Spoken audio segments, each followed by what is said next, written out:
इचलकरंजी हे पंचगंगा नदीकाठी वसलेले एक जहागिरीचे गाव. श्रीमंत घोरपडे हे येथील जहागीरदार. त्यांच्या दूरदृष्टीमुळेच इचलकरंजीला एक अद्ययावत वस्त्रनगरी, महाराष्ट्राचे मँचेस्टर हे वैभव प्राप्त झाले. त्याचबरोबर सांस्कृतिक, शैक्षणिक व कलेचा ठेवाही प्राप्त झाला.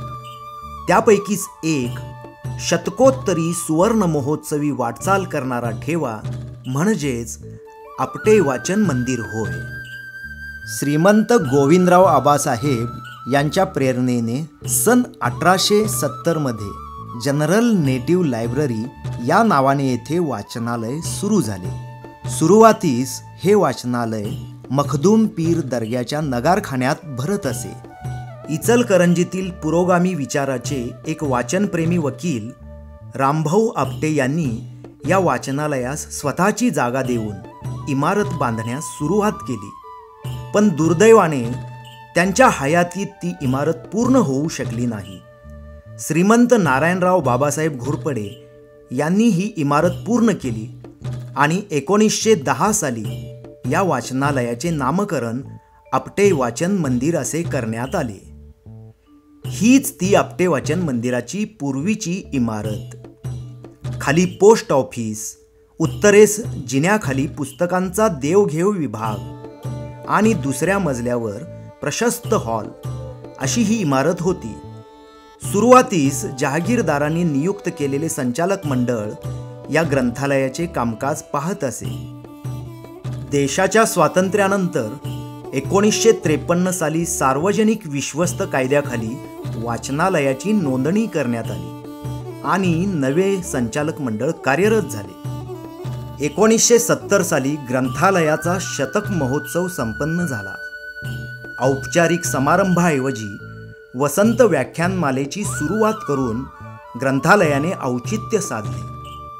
यानंतर ग्रंथालयास जागेची उणीव भासू लागली. त्यामुळे गावातील वाचनप्रेमी मंडळींनी ग्रंथालयास इमारतीचा ताबा मिळावा यासाठी शासनाकडे प्रयत्न चालविले.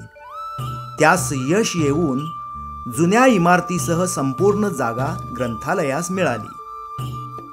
आज उभ्या असलेल्या या इमारतीचे भूमिपूजन दिनांक 15 नोव्हेंबर 1983 रोजी तत्कालीन शिक्षण मंत्री माननीय सुधाकरराव नाईक यांच्या हस्ते व माजी उद्योग राज्यमंत्री माननीय कल्लाप्पण्णा आवाडे यांच्या अध्यक्षतेखाली झाले. इमारतीचा उद्घाटन सोहळा दिनांक 7 एप्रिल 1985 रोजी केंद्रीय माहिती व प्रसारण राज्यमंत्री बॅरिस्टर विठ्ठलराव गाडगीळ यांच्या शुभ हस्ते संपन्न झाला. नव्या इमारतीत वाचनालयाचे कामकाज सुरू झाले. ग्रंथसंख्या वाढू लागली होती. ग्रंथांचे वर्गीकरण करण्यात आले. नामसूची, विषयसूची, लेखक सूची आणि कार्डेक्स पद्धतीची व्यवस्था यामुळे हवा तो ग्रंथ वाचकास विनाविलंब मिळू लागला. वाचनालयामध्ये प्रशस्त असा देवघेव विभाग आहे. सुयोग्य बैठक व्यवस्था, हवेशीर, आकर्षक आणि प्रशस्त असा बाल विभागही आहे.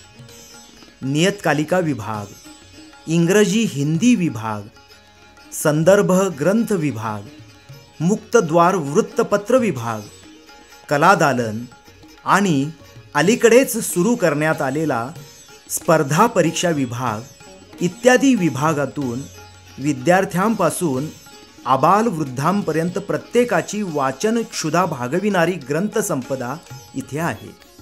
या संपदेचे जतन, संवर्धन आणि कालमानानुसार परिवर्तन करण्याचा प्रयत्न सुरू आहे. व्याख्यानमालेस वर्षागणिक अनेकांचा प्रतिसाद वाढत होता. प्रथम गोविंदराव हायस्कूलच्या मुख्य इमारतीमधील मधल्या चौकात सुरू झालेली व्याख्यानमाला 50 वर्षात प्रसंगोपात बाळकृष्णबुवा स्मृती मंदिर तर कधी राजवाडा अशी विविध ठिकाणी घेण्यात येत होती. श्रीमंत गंगामाई गर्ल्स हायस्कूलच्या खुल्या चौकात सध्या ही व्याख्यानमाला सुरू आहे. याचबरोबर ग्रंथालयास अनेक मान्यवर दिग्गज व्यक्तींनी भेटी दिलेल्या आहेत. त्यांचे ग्रंथालयाविषयीचे अभिप्राय वाचनालयाने अत्यंत काळजीपूर्वक जतन केलेले आहेत. 1995 साली शतकोत्तर रौप्य महोत्सवास प्रसिद्ध कवयित्री इंदिरा संत आणि न्यायमूर्ती चंद्रशेखर धर्माधिकारी यांची उपस्थिती संस्मरणीय ठरली. इंदिरा संत या वाचनालयाच्या सन्मान्य सभासद झाल्या आणि त्यांच्या नावाने काव्यसंग्रहास पुरस्कार सुरू करण्यात आला.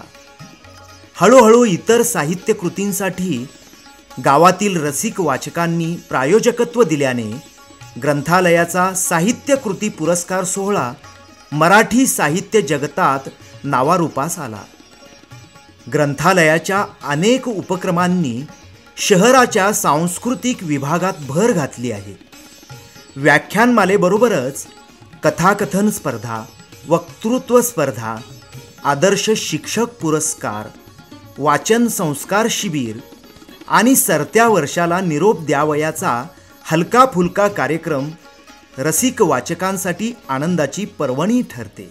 शिवाय गुढीपाडव्यास राजवाड्याच्या प्रांगणात पहाटे फुलणारा स्वरप्रभात आणि दिवाळी पाडव्यास फराळाबरोबर सुरांची मेजवानी देणारा स्वरदीपोत्सव या कार्यक्रमात ग्रंथालयाचा मोठा सहभाग असतो.